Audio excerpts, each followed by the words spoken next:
Okay guys, this is my second attempt at this video because you know how it gets. Sometimes I just start rambling and I'm like, okay, let's get to the point here. So here, we're talking about ferro rods, and today I was using my ferro rod and I was trying to get it going and I was having some problems, to be quite frank. And I said, it's time that I actually take some time and figure out what I need to do to be throwing some sparks off this thing. You know what I mean? Because it's like,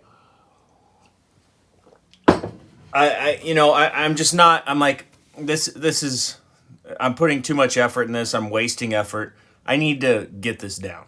So that's what I did. And I figured out there's kind of two things about, first of all, ferro rods so here's your ferro rod. It's this rod here, right? It's some kind of magnesium. It's some kind of composite of these different metals that are highly flammable when they're exposed to air, right? So you scrape what you're scraping off. It's not a striking thing. I'm going to put the camera down here.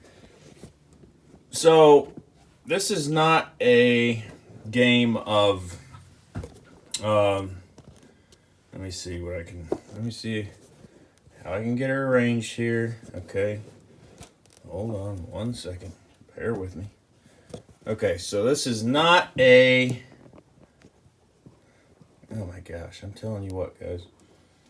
It's about time old Ben got himself a better tripod. I'll tell you that much. But ferro rods are not a game of... you don't strike it and it makes sparks, okay? You scrape off the stuff, and it's just a nice thick scrape. It doesn't have to be fast. Speed doesn't do it. It's getting some nice, healthy sized shavings off this thing, okay? So the key to that is having a nice sharp edge to do it with. Now you can use your knife. You can use the edge of your knife, sure, but you don't want to wear out the edge of your knife if you don't have to. You want to preserve the edge of your knife as much as possible, you know.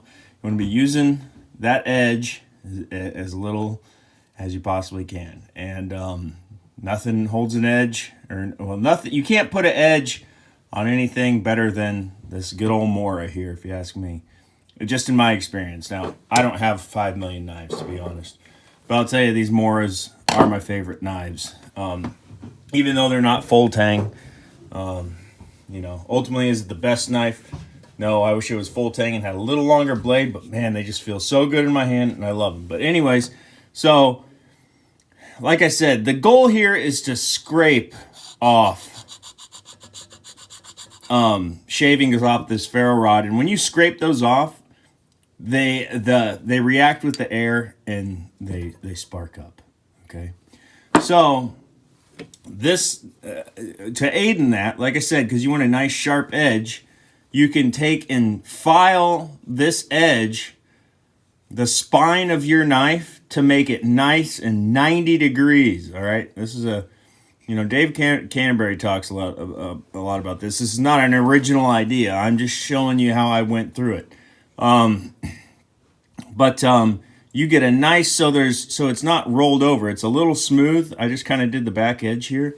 And this one I haven't done it to yet because I want to kind of show you guys. So it's a little smooth there. So we're going to take the file and go down this way a couple strokes and go this way and just get a nice crisp edge. And that's going to allow us to be able to scrape the sparks or scrape shavings off this rod and get us a nice spark. Also with these things, I figured out it's best if you put your ferro rod in your dominant hand, okay, and pull the rod away from the knife. And I find that's just easier to do with your knife in your non-dominant hand and your ferro rod in your dominant hand. Okay, it just seems more natural. I don't know. It just feels better. So if you're having issues, try moving your ferro rod to your dominant hand, and it just makes it so much more stable to pull it. But so we're gonna go outside because it's dark, and so you can see the difference. Where I haven't touched the spine on this with the file. The black handled Mora I've filed down, so I'm gonna show you how much easier it throws sparks.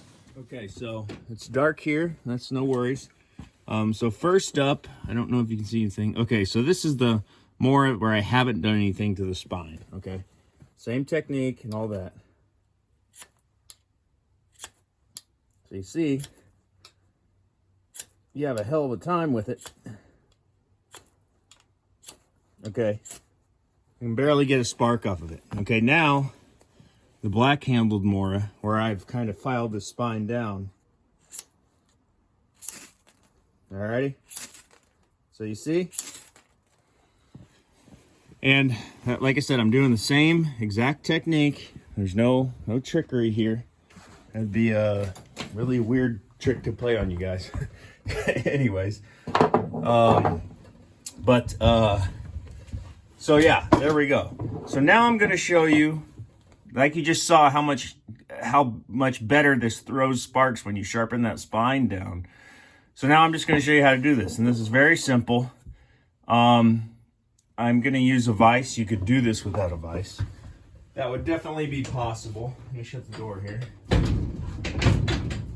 Yes, you could do this without a vise, but I'm going to use a vise. And okay, so let's just get this set up here. So I got a piece of leather in your vise. You always do, you know, if you're working on wood or something to keep the metal jaws from damaging anything, just get a piece of leather. You know, if you got a belt, just use your belt. If you don't have anything on hand, just take your belt and put it in there. But, so we have the knife, okay, in the vise.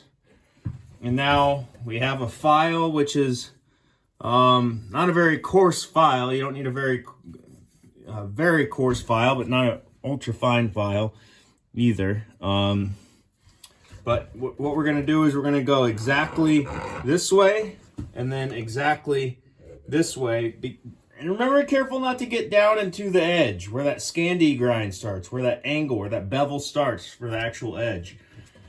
Careful not to get into that. So, and it doesn't take much, all right? And remember, with files, you don't go back and forth with files. You go forward, forward, forward, okay? So, give it a couple strokes.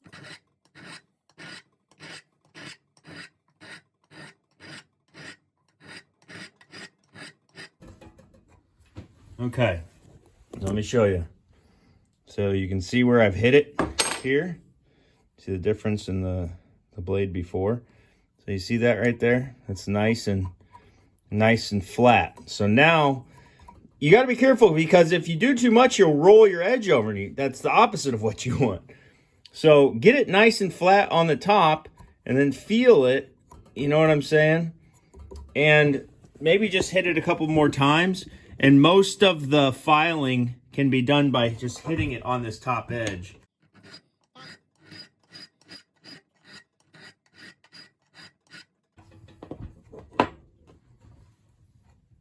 And you can already feel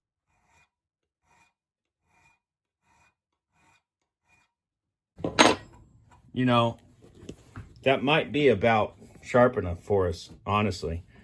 So if you just hit it just straight across, that's just going to bring it down. And this is a nice and smooth edge, and then it really sharpens up there. So honestly, by the feel of it, I think it feels pretty good. Let's see. I am going to actually just on this side. This side feels good.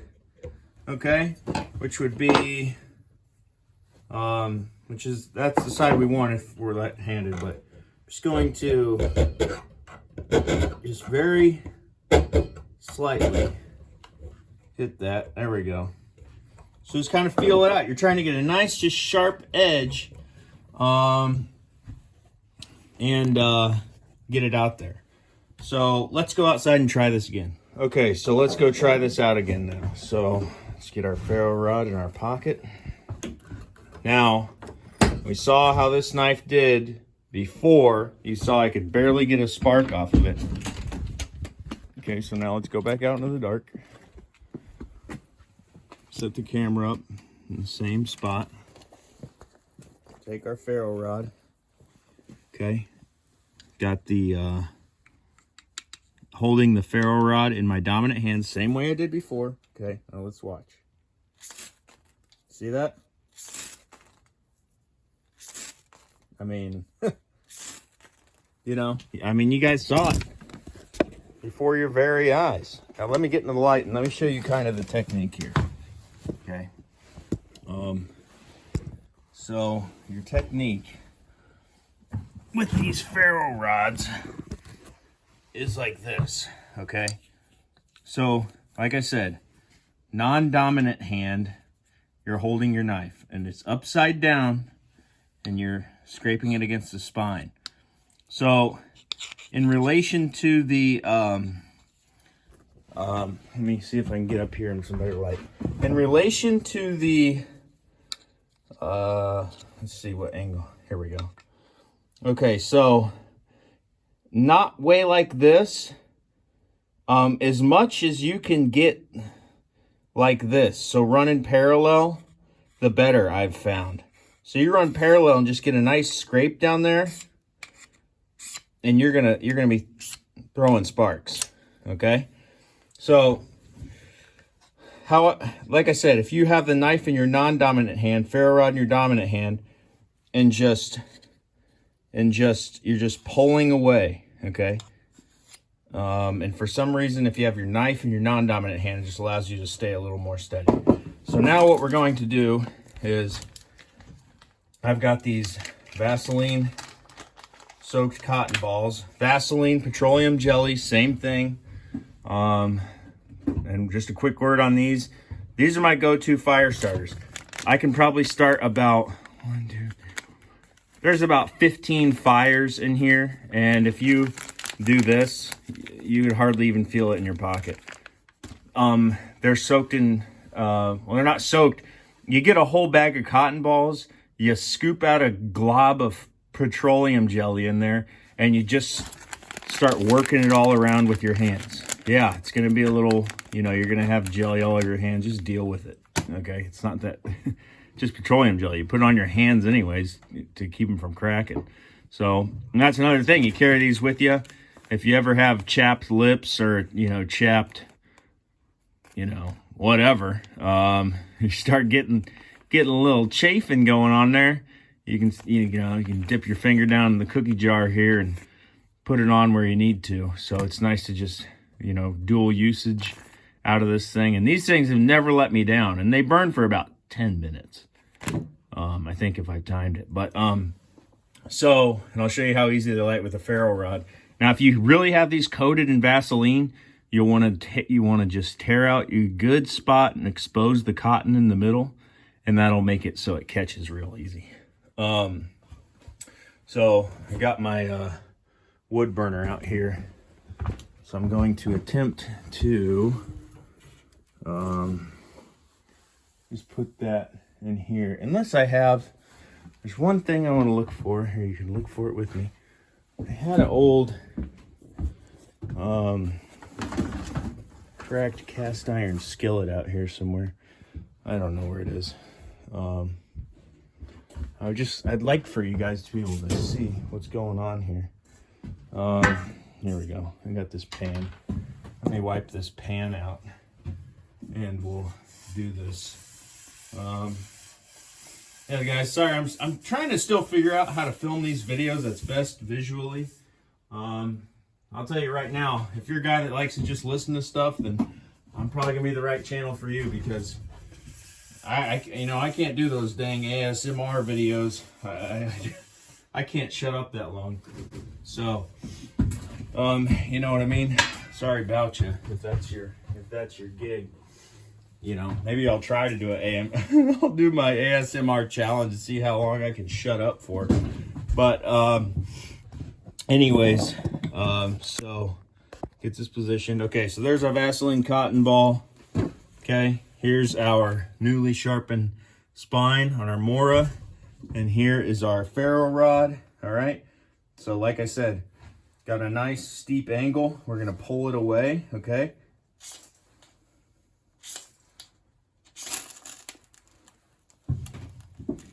Look at that. Doesn't get much easier than that. Okay. And you saw there, I'm not going you know, I'm not ripcording it like I'm trying to start the old Briggs and Stratton that I left bad gas in last summer. You know what I'm saying? It's just a nice, smooth, almost, you know, leveraging. Think of the concept of starting a match where you push down on the match and you kind of leverage it and flick it. And you use the leverage of the match to help you light the match. It's the same concept. So you just, okay. But I did find that is kind of the key there, and that is stinky. So yeah, that thing will burn and burn and burn. But yeah, so I mean, look at it, you know. Vaseline cotton balls, guys.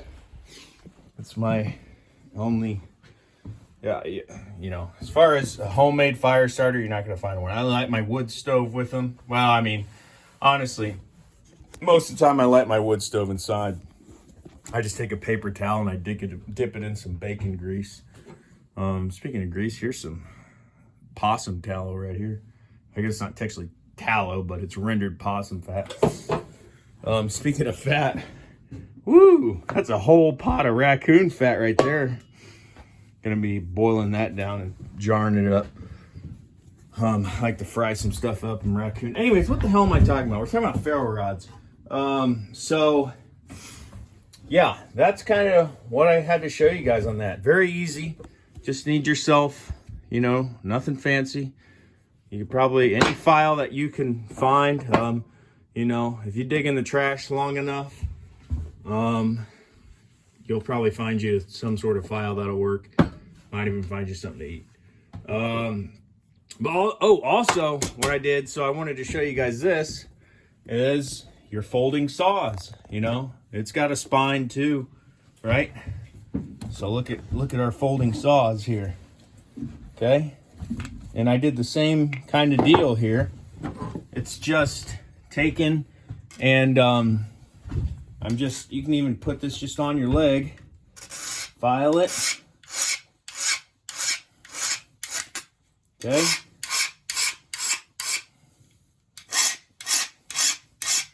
Not back and forth now. Okay, give us a little edge. And then, get our non-dominant hand again. There you go. So, you know, if it's got a spine, it can, you know, if it's got a spine, it can throw them fine. You know what I'm saying? That's what I've always heard. That's what I've been told since I was a kid. But, so I think that's all I pretty much got for that one, guys. I'm doing another video out here going over cordage. It is eerily quiet outside. We got a huge storm moving in, so it is pretty wild. It's been, the state has been covered in like 100-degree visibility fog all day, so it's been weird. So it's eerily quiet, and I figured I'd come out in the shed and shoot some video before it starts raining on this, you know, freaking tin shed, and you can't even hear yourself think. But it actually is kind of a nice place to come out when it's raining. But anyways, thanks for watching, guys. Hope you enjoy. Hope you learned something. Offer me any comments you want. I welcome the discussion. Even if you want to talk a little smack, that's fine too. Okay, I'm not scared. So thanks for watching. More videos coming, and have a good year.